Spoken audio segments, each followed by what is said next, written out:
عليكم ورحمة الله وبركاته. رجعت لكم أنا أم زين. رجعت لكم فيديو الفاصوليا البيضة.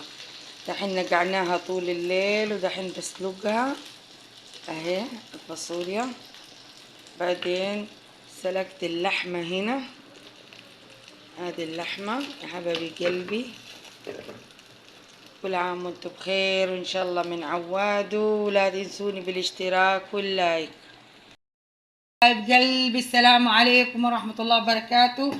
دحين رجعت حطيت الطماطم وحطيت صلصة، وبدي احط كمون وملح وفلفل اسود، وبدي احط الفاصوليا بس يغلي له كم غلوة كده تتسبك، احط الفاصوليا فوقها.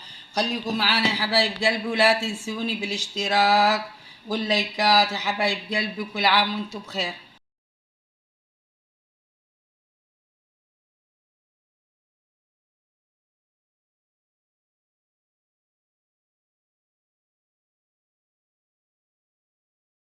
عليكم ورحمة الله حبايب قلبي. وهلقيتها جيتكم بالعصير، وهذه الإدام، وهذا الرز، هذا خيار أنا عملته في البيت، وهذا الإدامات، وهي الحمد لله سفرتنا. تفضلوا معانا ولا تنسونا باللايك والاشتراك يا حبايب قلبي.